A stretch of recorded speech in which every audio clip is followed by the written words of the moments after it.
Recibí un mensaje del ladrón que le robó el teléfono a mi esposa. Ella te está engañando. Tengo pruebas. ¿Quieres ayuda para resolver este problema? Cuando mi esposa dijo que le habían robado el celular, solo pensé en la molestia. Pero días después, recibí un mensaje que me dejó helado. El ladrón decía que quería ayudarme y que tenía pruebas. Ahí me di cuenta de que no sabía nada sobre la mujer con la que me casé. Mi mañana empezó como cualquier otra. Me despedí de mi esposa cariñosa y me fui a trabajar, sin imaginar que ese sería el día que cambiaría mi vida para siempre. ¿Cómo iba a saberlo? Llegó un SMS a mi celular, de un número totalmente desconocido, y ese mensaje se quedó grabado en mi mente como si lo hubieran marcado con fuego. Tu esposa te está engañando. Soy quien robó su celular, y tengo pruebas. Quedé completamente en shock. ¿Qué demonios estaba pasando? No era mentira que, días antes, le habían robado el celular a mi esposa. Según ella, iba caminando por la calle hablando por teléfono cuando un tipo en moto pasó y le arrancó el aparato de la mano, desapareciendo de inmediato. Dijo que bloqueó el celular en cuanto pudo, pero que no puso denuncia porque, según ella, no serviría de nada, ya que ni siquiera pudo ver la cara del ladrón. Dijo que todo pasó tan rápido que apenas tuvo tiempo de reaccionar. Después de ese primer mensaje, llegó otro. Si quieres, puedo enviarte las fotos que tengo. En ese momento pensé que era un fraude, un ladrón intentando sacarme más dinero a cambio de información que probablemente ni existía. Lo más lógico sería bloquear el número, y casi lo hice. Ya tenía el dedo sobre el botón de bloqueo cuando llegó otro mensaje. Ella te engaña con Mariano. Eso me sacudió. Mariano era el supervisor de mi esposa. Ella había hablado de él varias veces. Según ella, solo eran amigos. Yo lo conocía, de hecho. Nos habíamos visto en algunas convivencias de la empresa. Siempre me pareció un tipo educado, algo reservado, pero nunca sospeché nada. Y ahora ahí estaba su nombre, lanzado de forma tan directa. A pesar de toda la confusión en mi cabeza, no pude contenerme. Respondí. Mándame las fotos. Minutos después, recibí una notificación en Telegram. El perfil no mostraba número, solo la imagen genérica de un perro. Y entonces, antes de que pudiera pensar en nada, los archivos comenzaron a llegar.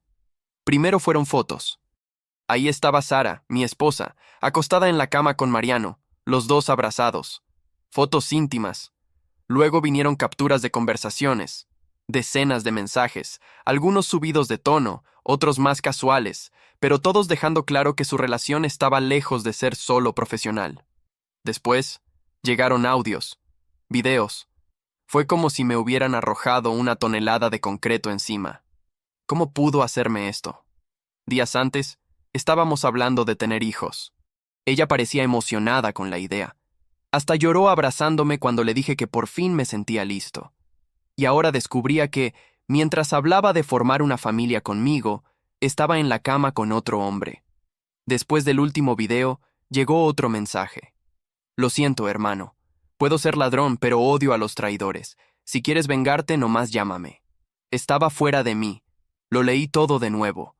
Las manos me temblaban, el pecho dolía, el estómago revuelto. Descubrí que la traición no era reciente. Por los mensajes ya llevaba meses ocurriendo. Quedaban para verse, hacían planes, hablaban de mí. Y lo que más me destrozó fue ver cómo se burlaban de mí. En las conversaciones más recientes, hablaban de mi deseo de tener hijos. Sara decía que eso era perfecto, porque ahora podían tener relaciones sin preocuparse por protección, ya que yo creía que ella quería quedar embarazada, que era la excusa ideal para dejar de cuidarse. ¿Puedes imaginar el nivel de traición?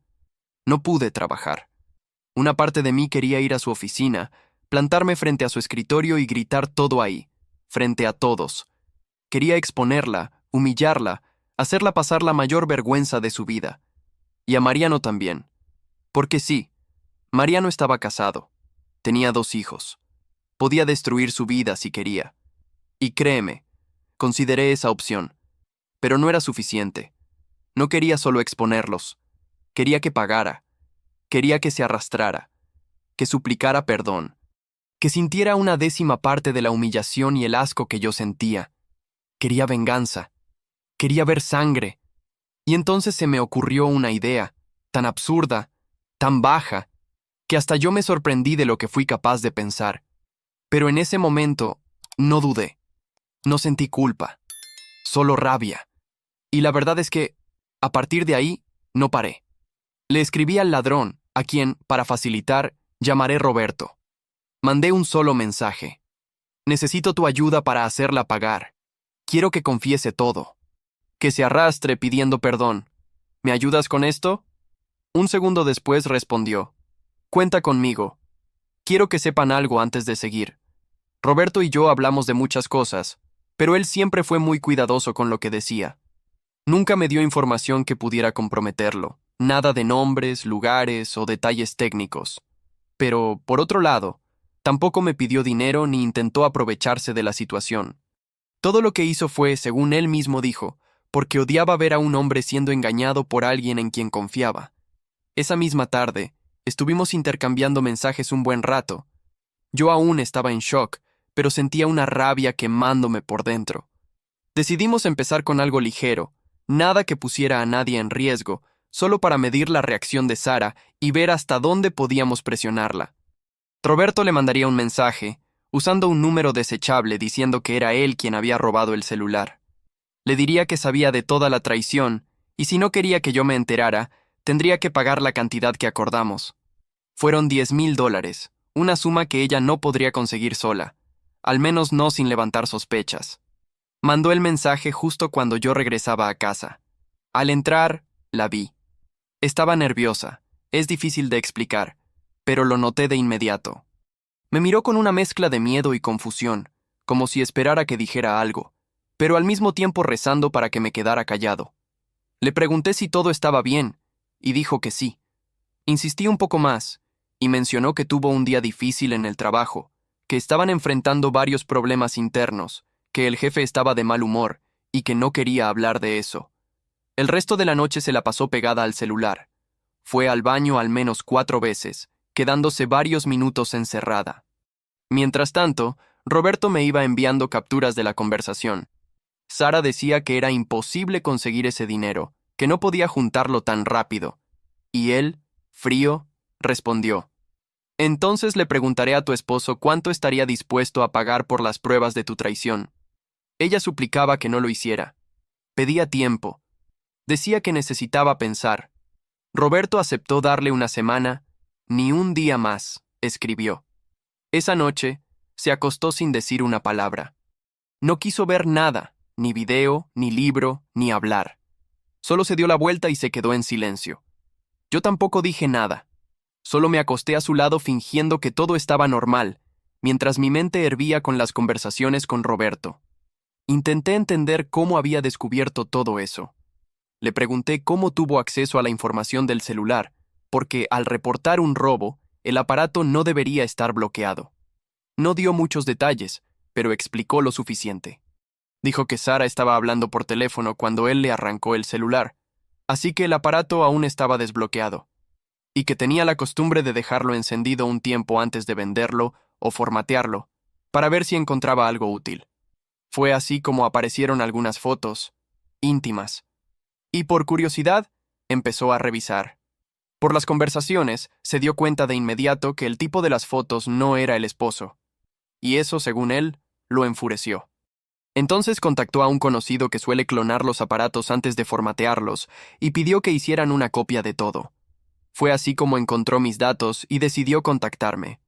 Esa fue la versión que me dio, y la verdad, no tengo idea de cómo funcionan esas cosas.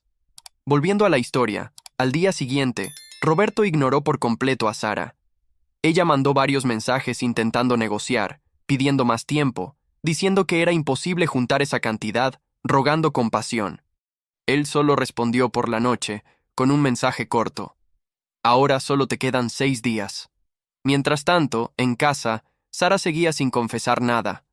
Se veía nerviosa, preocupada, con el rostro demacrado, ojeras profundas y una ansiedad que no podía ocultar. Pero cada vez que le preguntaba, insistía en la misma mentira.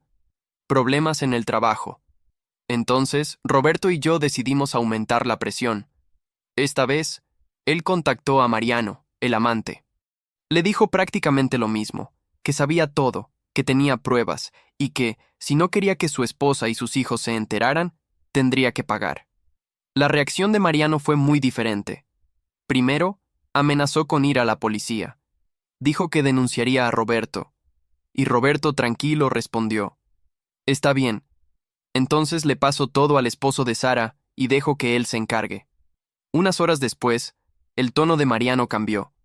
Dijo que necesitaba tiempo para juntar el dinero, que no lo tenía en ese momento. Y así, dejamos a Sara sin el apoyo de su amante. Mientras tanto, ella intentaba encontrar una salida, alguna forma de salvarse, pero sin confesar lo que había hecho. Eso era lo que más me enfurecía, su capacidad para mentir, para seguir fingiendo que todo estaba bien cuando claramente estaba haciendo todo lo posible por protegerse. Al tercer día, hizo una propuesta que lo confirmó todo de una vez. Se acercó a mí con una voz triste, casi temblorosa, y dijo que sus padres estaban pasando por una situación financiera difícil, que no querían decir nada por vergüenza, pero que necesitaban ayuda. Pidió sacar dinero de nuestra cuenta de ahorros, prometió que devolvería cada centavo, pero suplicó que no comentara nada con sus padres para no avergonzarlos. No sé ni cómo describir el asco que sentí en ese momento.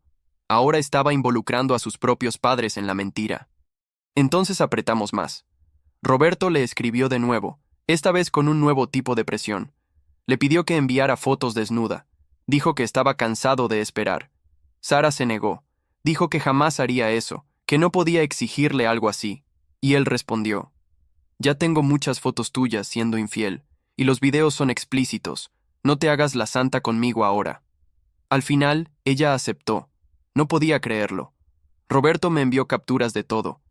Ahí estaba mi esposa, suplicando, humillándose, enviando fotos para evitar que yo supiera la verdad, pero aún así, no confesaba nada. ¿Hasta dónde estaría dispuesta a ir? Roberto quiso averiguarlo. Le preguntó qué más estaría dispuesta a hacer. Dijo: «¿Tendrías relaciones conmigo para que no le cuente nada a tu esposo?» Sara respondió que no, que eso nunca lo haría. Pero entonces él lanzó la frase que me marcó: «Estoy seguro de que sí lo harías, porque lo único que no eres capaz de hacer es decir la verdad. ¿Por qué no confiesas todo?» Ella no respondió, y a mí tampoco me dijo nada. Entonces fuimos aún más lejos. Roberto le pidió que grabara un video teniendo relaciones conmigo. Dijo que eso lo convencería de dejar todo en paz. Sara se negó. Dijo que no podía hacer eso, que era demasiado. Él respondió: «Pero es tu esposo, ¿no? Si pudiste grabar con el amante, ¿por qué no con el esposo?» Ella lloró, suplicó, pidió que no la obligara. Entonces él dijo que ya estaba harto, que le mandaría todo al esposo de una vez, y entonces ella aceptó. Una vez más dijo que enviaría el video. Roberto me mandó las capturas. En ese momento me quedé paralizado. Aún leyendo la conversación, vi a Sara salir del baño con una expresión extraña. Se quedó parada junto a la cama, fingiendo buscar algo, pero lo vi.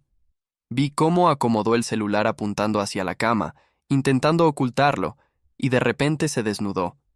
Me dijo que hacía tiempo que no teníamos intimidad, que quería estar conmigo, que me extrañaba.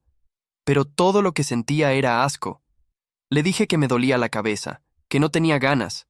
Me di la vuelta sin siquiera mirarla. Ella insistió, y repetí: «No, otro día». Al final, se encerró en el baño, y aunque bajito, la escuché llorar. Podría haber sentido lástima, pero el hecho de que, incluso ahora, seguía negándolo todo, sin confesar nada, me causaba repulsión, y fue ahí que me cansé de una vez. Esa mujer no valía nada, no valía mi tiempo, pero no se saldría con la suya. No podía permitir que se quedara como si nada. Pagaría por la traición, por las mentiras, por cada lágrima falsa que derramó mientras seguía acostándose con otro, y pagaría con algo peor que el arrepentimiento. Entonces lanzamos el ataque final. Sería la última oportunidad para confesar. No habría más advertencias. Roberto mandó un nuevo mensaje, más frío que nunca. «Ya no necesitas darme el dinero. Vas a hacer un trabajo para mí, y con eso, todo se resuelve». Ella respondió al instante, nerviosa: «¿Qué tipo de trabajo? ¿Qué quieres que haga?» Roberto ni siquiera intentó suavizarlo. «Es sencillo. Vas a recoger un paquete y llevarlo a una dirección. Ahí te devolverán el celular y todo termina. Sara preguntó qué había en el paquete y él respondió: ¿Qué crees? No son dulces. Obviamente, es polvo. Sara se negó al principio. Dijo que ya casi tenía el dinero, que lograría pagar, pero él la cortó en seco. Basta de tonterías. Esto no es un juego. Si no aceptas ahora mismo, le mando todo a tu esposo. Todo. Y lo más increíble es que ella aceptó. Estaba dispuesta a cometer un delito, a hacer cualquier cosa menos decirme la verdad. Cualquier cosa menos asumir sus actos y confesar. Y antes de que me juzguen, quiero dejar una cosa muy clara. Ella podía detenerse en cualquier momento. Podía haber dicho que no, podía haberme contado todo, pero nunca quiso hacerlo. Y esa fue su sentencia. Seguimos con el plan. Roberto le dio una dirección para recoger el paquete.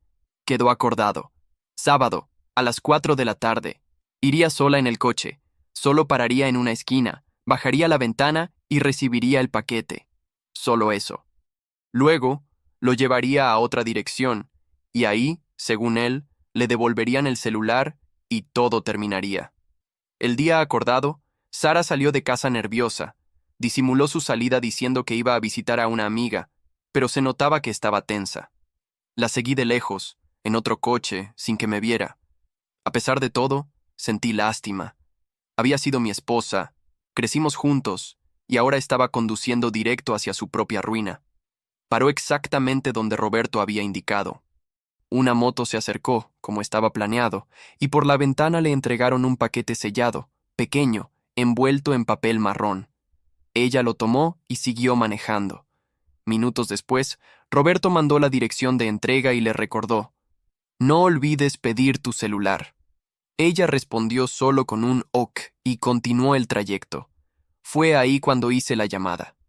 Marqué a la línea anónima de emergencias, dije que acababa de presenciar un intercambio de narcóticos, di la placa del coche, la ubicación y el modelo exacto. También informé hacia dónde iba. Me mantuve a distancia. La detuvieron en un semáforo, poco antes de llegar al destino. 3 patrullas rodearon el coche. Ella no se resistió. Salió asustada, con las manos en alto, diciendo que no sabía qué estaba pasando. Pero cuando revisaron el paquete y encontraron el contenido, la esposaron de inmediato. Esa misma tarde tuve mi última conversación con Roberto. Me dijo que el paquete era prácticamente basura, de esas de muy bajo valor en el mercado, pero suficiente para justificar una detención por posesión. Con lo que saqué de Mariano, estoy más que pagado. Escribió. Ahora borra todos estos mensajes, no volveremos a hablar. Y desapareció. Unas horas después, Sara me llamó desde la comisaría. Sonaba desesperada, lloraba, suplicaba. Me pidió que fuera, que era urgente. Fui sin decir nada, sin prometer nada. Cuando llegué, estaba en una sala de interrogatorio. Me miró con los ojos rojos, el maquillaje corrido, las manos temblando. Lo primero que dijo fue: «No sabía qué había en ese paquete, lo juro. Un extraño lo arrojó por la ventana. No sabía nada. Tengo miedo». Al principio, insistía en eso, que todo era un malentendido, que solo pasaba por ahí, que no entendía nada. Pero con las horas, bajo presión, se derrumbó. Terminó confesando todo. Cómo le robaron el celular. Cómo después alguien la contactó y empezó a chantajearla, exigiendo dinero, amenazando con contar toda la verdad, presionándola para que enviara fotos, para que hiciera cosas que no quería, y cómo finalmente le dijeron que si hacía esa entrega, todo terminaría. Y entonces, llorando, con la voz débil, dijo: «Todo lo que hice fue para proteger nuestro matrimonio. No quería perderte». Cuando me dijo eso, no podía creerlo. Sara decía que hizo todo para proteger el matrimonio, no sus mentiras, no su doble vida. Ella afirmaba que todo fue por nosotros. Y fue con esa confesión que inicié el divorcio. Me presenté como víctima y entregamos todos los registros necesarios. No fue difícil probar que ella aceptó transportar un paquete sospechoso, consciente de que estaba siendo manipulada para ocultar su propia infidelidad. Sara me suplicó perdón. Dijo que estaba confundida, que no sabía qué hacía, que nos conocíamos desde niños, que no la dejara, que aún podíamos salvar lo que teníamos. Pero nada de eso cambiaba lo que hizo. La justicia no tardó en actuar. Fue formalmente acusada por posesión y transporte de sustancia ilegal, con pleno conocimiento de los hechos. No importaba que hubiera sido manipulada, que llorara, que dijera que no sabía. Ella aceptó, consintió, actuó. Era cómplice.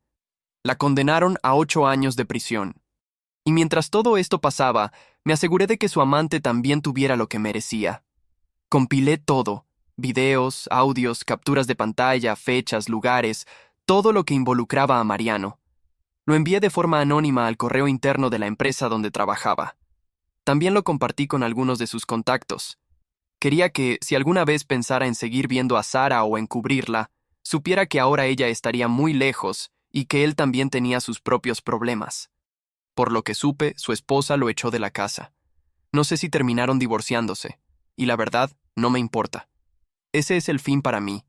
No quiero saber más de nada, ni de ella, ni del amante. Que vivan con las consecuencias de las elecciones que hicieron. Y eso es todo, damas y caballeros. Al final, parece que todos los involucrados en este desastre estaban jugando un juego peligroso, pero solo uno supo mover las piezas hasta el jaque mate. La pregunta que queda es, ¿hasta dónde justifica el dolor la venganza? Porque en este tablero, nadie salió ileso, pero alguien salió libre. Y tal vez eso lo diga todo.